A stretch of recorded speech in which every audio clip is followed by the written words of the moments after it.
welcome to the Dalton Dispatch. The Bengals lost a nail-dropping, down-to-the-neck matchup against the Arizona Cardinals. But Andy Dalton wasn't the problem. He played admirably considering the constant pressure he faced, leading the Bengals to 4 touchdown drives and 31 points overall.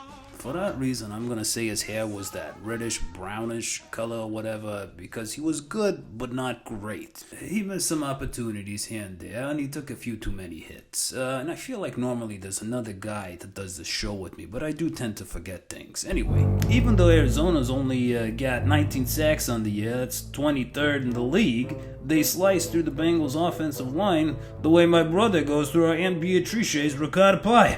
But Dalton had to adjust by tossing it to Giovanni Bernard and picking up some yards with his legs, and it worked early on, getting the Bengals to a 14-7 lead.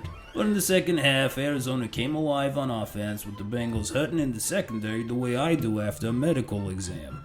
And Cincinnati's offensive line started looking like Sturco out there. However, in the fourth quarter, Dalton put all that behind him. Early in the fourth, after getting sacked and then a delay of game, it's 3rd and 26. What does Dalton do? He finds Marvin Jones for 22 yards. 4th and 4, Mohamed Sanu with 10 yards. Jimmy Hill would score the touchdown.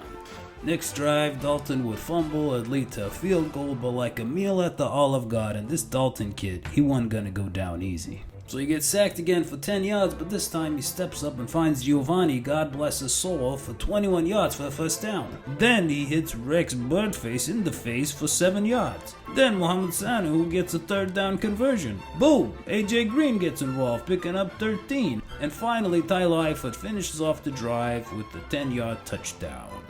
Next drive, the Bengals finally stop somebody, so Dalton gets the ball back with under 3 minutes left. Here we go. He finds Giovanni, 30 yards. Then it's Marvin Jones, 8 yards. Alright, now we got something going. The Bengals have a 3rd and 2 when Dalton decides to go for the whole ball of gold.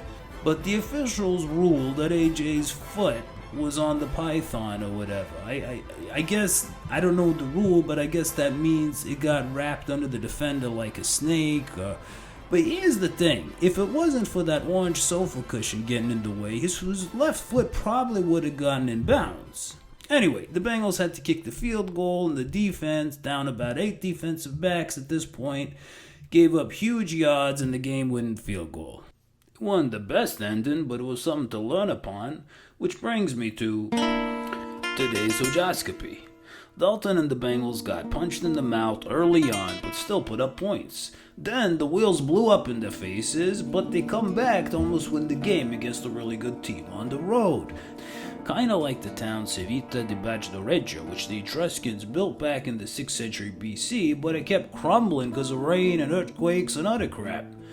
In 1997, the government puts up some concrete shafts and things are looking up now. That's why I'm saying the primetime disappointments will be a thing of the past for the Bengals. So they're gonna beat the Broncos Monday, December 28th and hold on to that number 2 seed in the AFC. Alright, well we'll see you next time on the Dalton Dispatch.